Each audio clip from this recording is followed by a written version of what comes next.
Hi! Hello! నమస్తే. Welcome back to my channel my little Angel world. Hello my dear lovely family members. ఈరోజు vlog మా mother వాళ్ళ ఇంటి దగ్గరండి.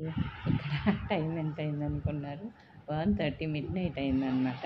అయితే నాకు మా మదర్ ఒక చిన్న పని అప్పచెప్పారు. మిడ్‌నైట్‌లో లేస్తున్నావు కదా!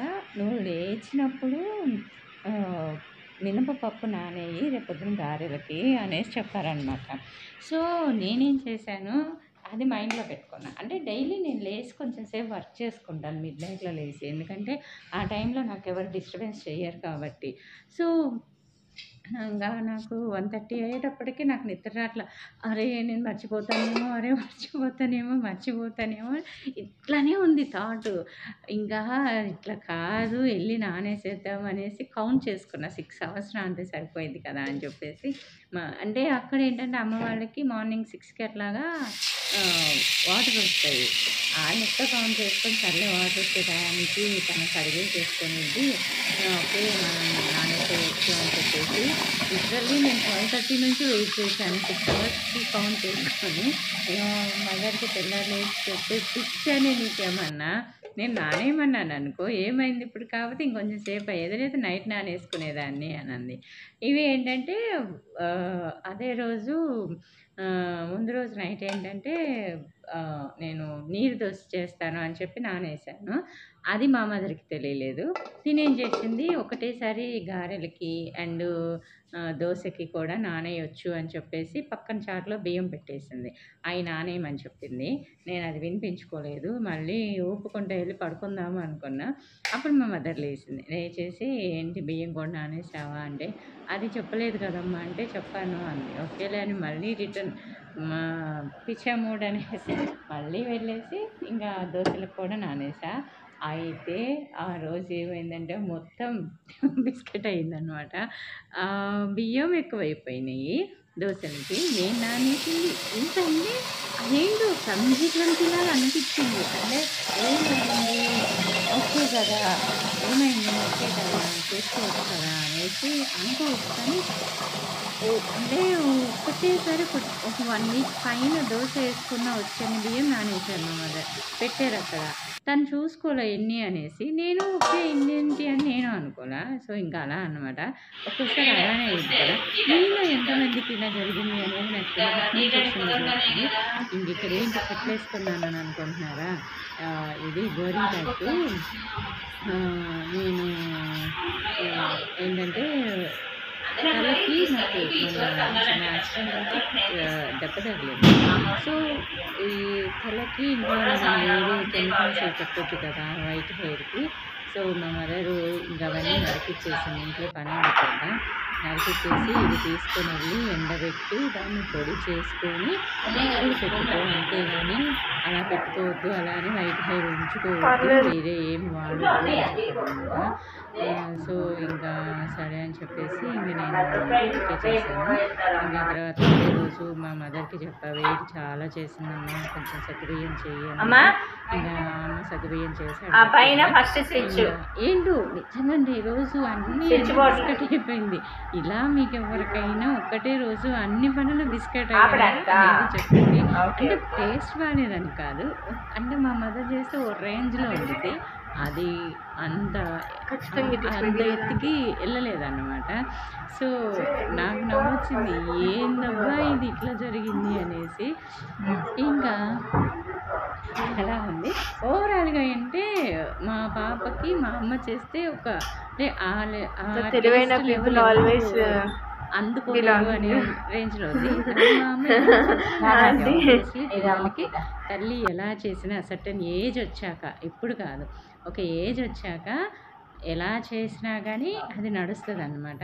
ఇంకా తర్వాత నాకు హెల్త్ ఇష్యూ ఉంది. అదే కొంచెం దెబ్బలు తగిలినాయి అనంటే తెలిసినోళ్ళొచ్చారు. ఇంకా ఆ రోజు సరే అని చెప్పేసి అక్కడే ఉన్నారు. ఇంకిక్కడ మీకు విషయం చెప్తాను. నేను ఇది యూట్యూబ్‌లో చూసానబ్బా. ఒక యూట్యూబర్ దగ్గర చూసాను. ఎక్కడ హిందీ ఛానల్ అనుకుంటా. ఇంగా ఇగోండి చూడండి మా అమ్మాయి చెక్ చేస్తుంది. ఫీవర్ ఉందా? దెబ్బలు తగ్గినాయా? లేదా? అనేసి. దానికేమో ఒకటే టెన్షను. ఇంత పని చేసుకుంటుంది. తలలో బావుందా? లేదా? ఏమన్నా నొప్పొస్తుందా? అనేసి. ఇంగా చపాతీ తీనా అమ్మా అంటే, "వద్దులే షూట్ చేయకు" అన్నా. "లేదు కొత్తగా చేస్తానంటున్నావు గదా! సో, షూట్ చేద్దాం. నీకు కూడా ఎప్పుడన్నా వీడియోలో పనికొచ్చిద్ది. నువ్వు మర్చిపోతావు" అనంది. "ఓకే. చెయ్యి" అని చెప్పాననమాట. సో, తను షూట్ చేస్తా ఉంది. యాక్చువల్లీ అమ్మ వాళ్ళ ఇంట్లో ఏంటంటే, అక్కడ అకేషనల్ అంటే అప్పుడప్పుడు రెగ్యులర్‌గా కాదు గానీ, వీక్లీ ట్వైస్ ఆర్ థ్రైస్ ఎళ్ళడానికి ట్రై చేస్తది. ఇంక నేను ఎళ్ళాను అనంటే ఆబ్వియస్లీ ఉంటాను. ఒక 1 వీక్, 10 డేస్, 1 మంత్ అలా ఉంటాను.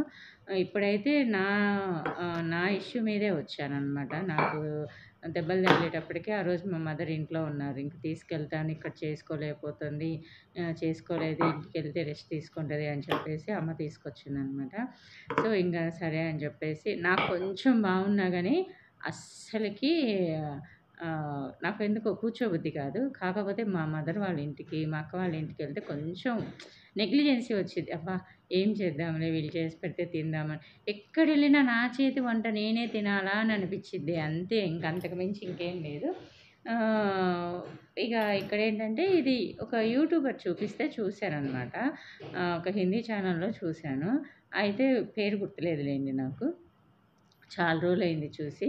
ఈ ఇష్యూలో ఏంటంటే మర్చిపోయాను కూడా.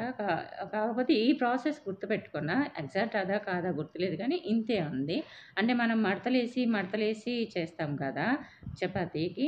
అలా కాకుండా ఇలా చేస్తే ఎంత ఈజీగా ఉందంటే అంత ఈజీగా ఉంది. కాకపోతే దీనిలో నేను కొంచెం కరెక్షన్ చేయాలి అనుకుంటున్నాను. ఎందుకంటే వాళ్ళు చెప్పారు ఓకే.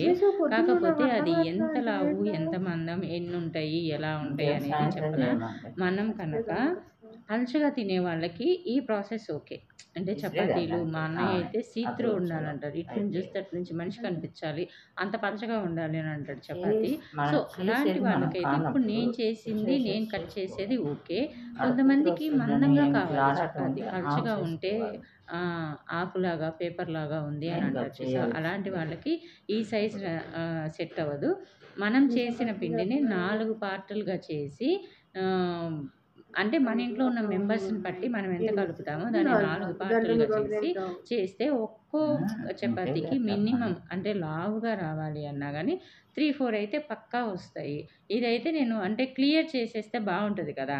నాకెందుకో మరీ పల్చగా, చిన్నగా వచ్చినట్టు అనిపిచ్చింది చేసేటప్పుడు. ఓకే. ఇది ఎవరు చెప్పరు కదా! వాళ్ళు కూడా చెప్పలేదు అంతగా క్లియర్‌గా అని చెప్పేసి, సరే నా వీడియోలో నేను చెప్దాము అనేసి అనుకున్నా. ఏదేదైనా గానీ సరే అండి, ఒకళ్ళ దగ్గర నుంచి చూసే నేర్చుకుంటాం మనం.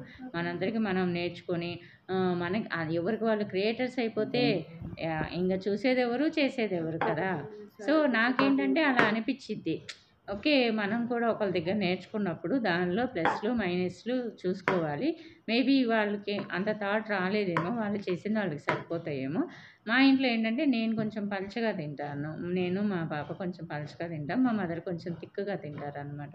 సో, ఈ 2 వేరియేషన్స్ ద్వారా నాకు ఇది తెలిసింది. అది అందరం పలుచగా తిన్నామనుకోండి తెలిసేది కాదు కదా! ఇది. నేను ఆ యూట్యూబర్‌ని ఏమి మిస్టేక్ అని అంటలా. సో, చెప్తున్నా థిక్‌గా కావాలనుకున్న వాళ్ళు మనం స్క్వీజ్ చేసిన పిండిని 4 పార్ట్స్ చేసేస్తే ఒక్కొక్క దానిలో పీట కూడా పెద్దదేసుకోండి. లేదా కుదిరితే బండ మీదేసుకోండి. నేను అమ్మ వాళ్ళ ఇంట్లో ఈ నాపరాలుంటాయనేసి నేను చెయ్యను. ఓకేనా? ఈ వీడియో గనక నచ్చితే తప్పకుండా లైక్ చేయండి. అలానే మీ ఫ్రెండ్స్ అండ్ ఫ్యామిలీ మెంబర్స్‌కి షేర్ చేయండి. అలానే నా ఛానెల్‌ని సబ్స్క్రైబ్ చేసుకోండి. Thanks for the watching.